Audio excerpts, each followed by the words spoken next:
the Global Energy Leaders Podcast, episode 87. Welcome to the Global Energy Leaders Podcast, powered by R² Global.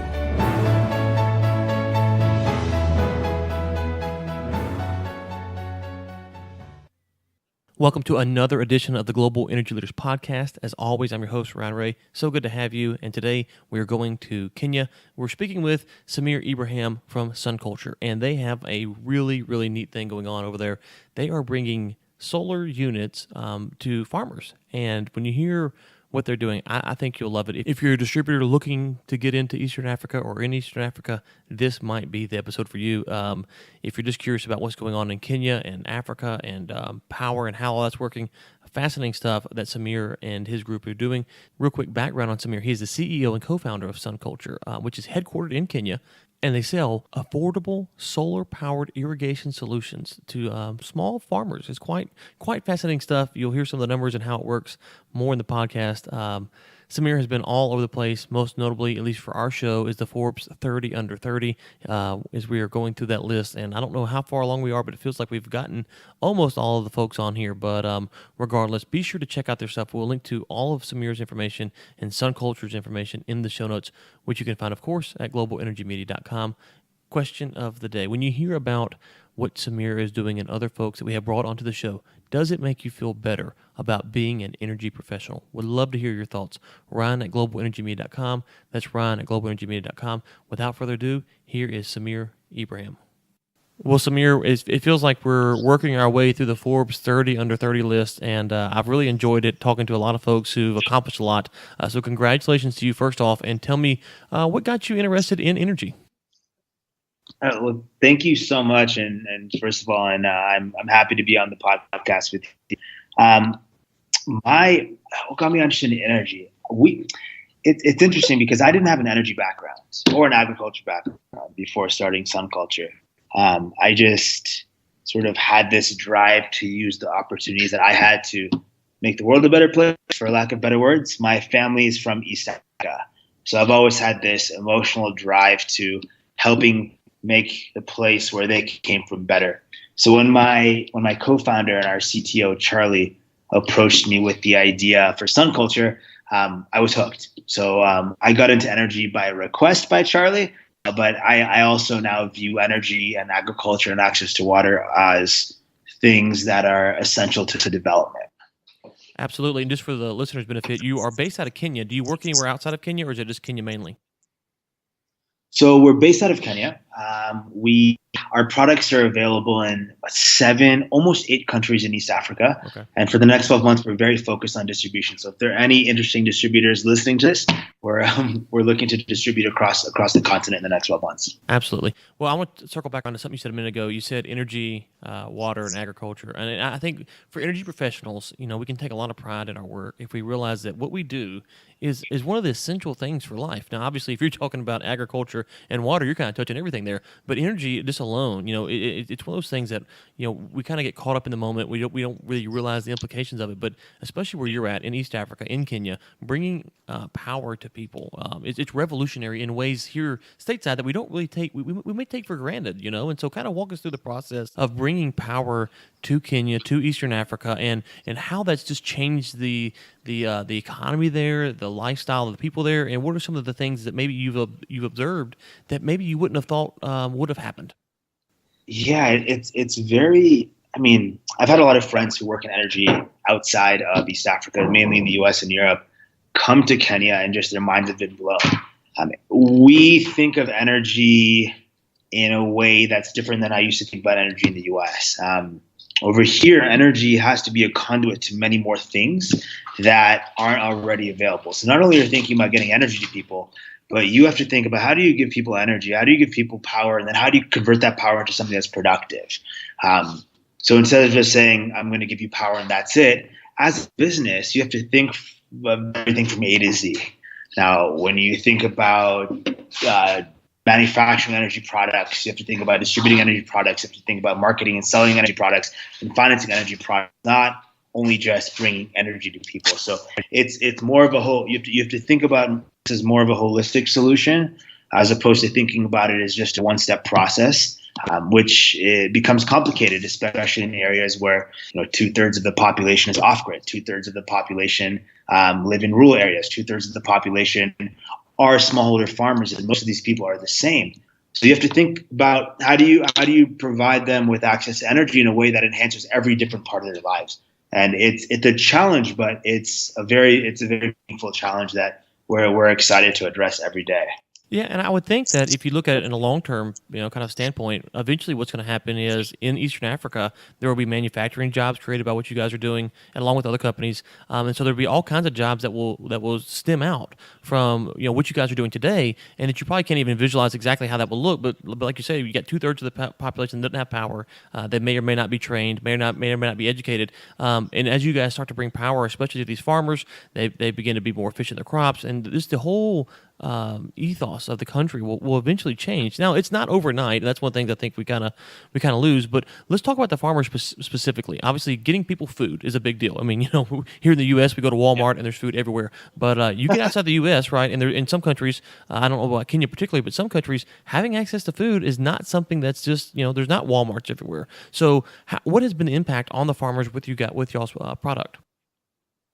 Yeah, so let me give you a sense of the type of customer we're addressing first, so you can visualize what they look like. So most of the population lives off-grid in rural areas and they're farmers. So imagine a farm about an acre with a small house on it, a farmer and her husband or his wife and 3 kids, and they live on their farm.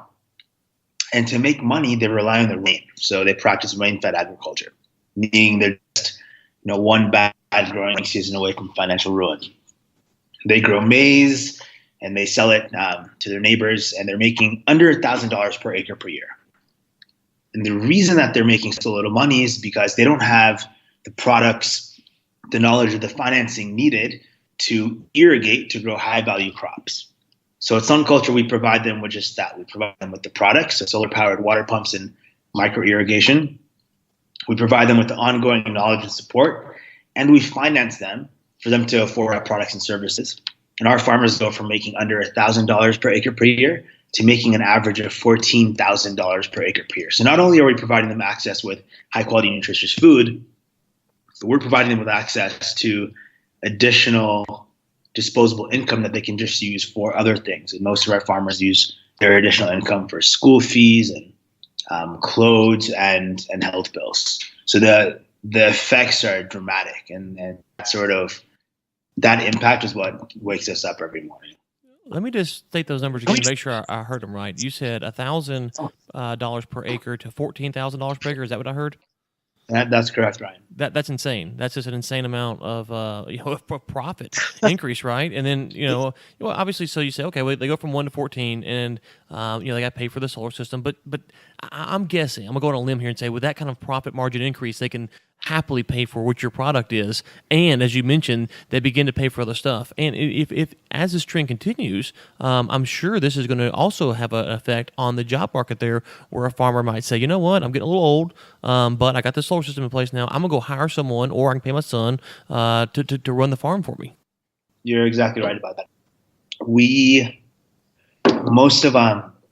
farmers can pay back for the cost of the system in under a year. We're also financing the system. We're so confident in our farmers' ability to generate so much additional income that we're financing over time. We're telling them to only pay us a little bit of money during the growing season and pay us more when they harvest, because they make so much money when they harvest. And the job creation for us it's quite interesting, actually. Each one of our farmers is hiring an additional 3 to 5 people per acre to help. So it's the impact goes far beyond just money, just like you said. Absolutely, and then you have more food for the people in Kenya, and I don't know if y'all are exporting the crop outside of Kenya or not, but you got more food, at least for the population of Kenya.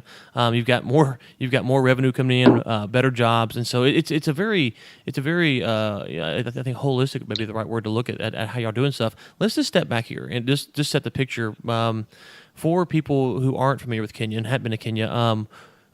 So if you're not one of these farmers, what would your access to energy be like? And so let's kind of maybe compare and contrast. You've set some monetary numbers, 1 to 14,000. But if you weren't a farmer, you're just an average person out in these rural areas. What is your average day like as far as having access to energy? So if you're in a rural area in Kenya, there are likely two options for you. You're either connected to the grid or you're not connected to the grid. For those of you that are connected to the grid, one of your major issues is that the grid is unreliable. Actually, a lot of our farmers, and this was a surprise to us as well, a lot of our farmers are on grid.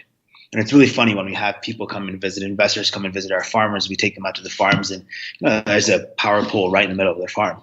And we look around and we're like, why do they have solar right now? It's not because, the energy is too expensive per se, but just the reliability of the grid is so low that farmers then opt to buy additional solar products. So for many people who are on grid, who have the grid, they buy solar-powered water pumps, they buy solar home systems.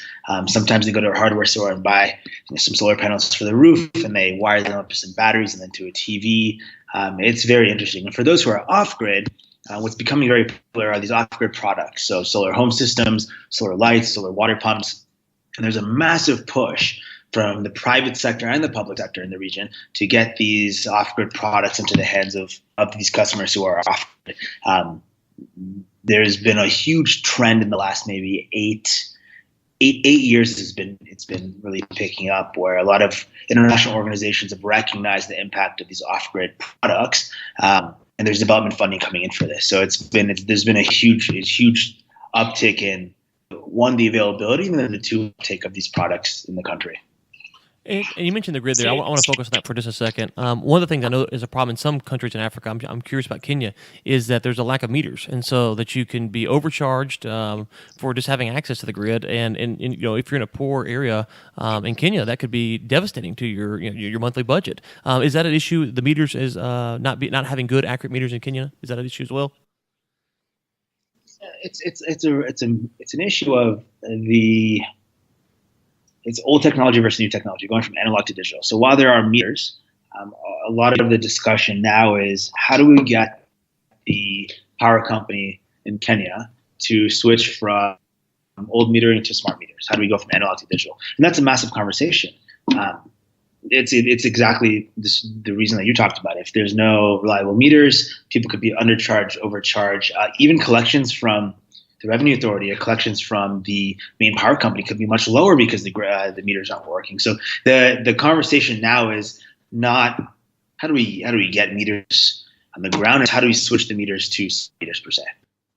Absolutely, I know that's a discussion that's going on all over Africa. Is how do we do this? And what I love is that you take a group like what you guys are doing. You're taking a very capitalistic mindset, and you're not. Sometimes capitalism gets a bad name, and there's plenty of folks who do bad things. But what you guys are doing is you're having a direct impact on the local people there, and you're doing it in a way that helps them. You can make a profit, and everyone's happy. And it seems to be that not only if you're doing it the right way, like you guys are, not only are they making more money, you're making more money, but you're impacting the local people. And I think that that's just a great thing. So I'm really excited about what you guys are doing. Is there a 2.0 to what you guys have? So are you looking to expand outside of the farmers and maybe go to the households, or is this where you're going to stay at? Yeah, that's a good question. I think we're on 4.0 right now. As a small and growing business, we change all the time. But I think the next phase of our business is, when we started the business, it was about how do we prove this technology works? We were the company to commercialize solar irrigation in Africa. So how do we prove that the tech works? How do we prove to everyone else the tech works? The second phase of our business was, how do we create a business model that works? So when we started to sell these products, farmers would laugh at us. They said, you guys are trying to sell us solar-powered irrigation. We've never irrigated before. 6% of all African farmers have ever irrigated. Oh, wow. So they told us that they needed help with installation. They needed training. They needed ongoing agriculture support. They needed after-sales support. So we created the solution that combined high-quality technology with value-added service. We were the first company to commercialize that model. The next phase of the company was, how do we figure out how to implement financing? So we partnered with the Shell Foundation and some other of our investors to pilot what we're calling Pay As You Grow. It's an asset financing platform. The phase we're at now is, how do we take that technology, that service model, this financing, and productize it in a nice little box with a bow that we can then export to distributors? How do we get this into more farmers' households? How do we get this into the hands of more people who need this all over the world.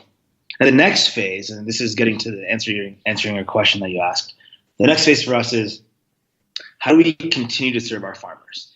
How do we continue to develop income-generating products and services that help our farmers grow? So if we sell you as a farmer solar-powered irrigation and you do really well, how do I help you do even better? Do I expand your farm? Do I give you new products? Do I give you more financing? And a way for us to accurately get that information to be able to develop new products for us is we're developing an IoT platform. We're developing a platform with Microsoft to get real-time data from our farmers' farms and provide them with services in real time that they need, whether that's an SMS to tell them what kind of fertilizer to use, whether that's automated irrigation, or whether that's just getting use case data to make sure that we're continuing to give them the right amount of support and the right level of after-sales support to make sure they do really well. So for us, it's making sure that each one of our farmers have this connected experience so we can then continue to serve them in the future. Wow, IoT coming to Kenya, that's impressive. That's, what I love about that is I think some of the discussion we've had on the show is, when we look at Africa or other emerging markets, is they don't have to follow the same path as the U.S. or other developed nations. They can skip some of the steps, and it sounds like you guys are kind of skipping some of the steps, going with an IoT type model, and that's great. That's very exciting. One question about regulation there. One of the things I'm curious is, how has the government received this? You said the public sector has been kind of supportive. Is there a fear that they may lose some of their market share, and has there been a little pushback from them? I mean, the government of Kenya has done a very good job of trying to create regulations that promote the uptake of renewable energy and irrigation products. So their regulations make it that solar products are VAT exempt and so are irrigation systems. So they're trying. Now, of course, regulations aren't perfect, but they're trying to make an investor-friendly environment and a private sector-friendly environment for starting businesses in the country. So that's been very, very helpful. The public sector outside of the local governments have also been very helpful. There are a number of international development finance institutions that have come and put money into businesses to help catalyze the private sector investment into the space, which has been very, very helpful for us. So I don't think that market share will go down. I actually think that market share will increase as the public sector encourages businesses like this to start, which will in turn crowd more investment into the space, which will in turn crowd more familiarity with the products, which will in turn then help us gain more market share and, make the pie bigger, not split the pie up into more pieces. Well, awesome. This has been a very informative conversation. I love what you guys are doing. You are all over the place. You're on Forbes 30 Under 30, the World Energy Council. You've been all over the world.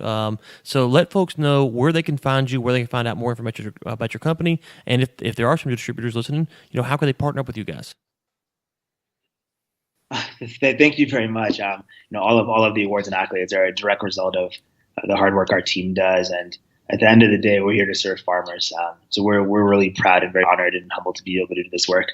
For more information on us, you can visit our website, www.sunculture.com. Follow me on Twitter if you'd like to get in touch about distribution. It's at Samir Ibrahim. And yeah, we look forward to chatting with anybody who's interested in water, energy, agriculture. How do we use the private sector to catalyze economic development? Thank you so much for having me, Ryan. Well, it was the pleasure was all mine. And for the listeners, we will link to all of that information in the show notes so you can find Samir and everything else about his company, SunCulture, as well. So, Samir, thank you so much for coming on. And let's have you on again maybe in a year or so and find out what's changed since we talked today, okay? I'd love that, Ryan. Thank you so much for having me. The Global Energy Leaders Podcast is produced by Michael Sims and Chris Prine. Chris Prine also serves as editor for the Global Energy Leaders Podcast. Until next time, keep climbing.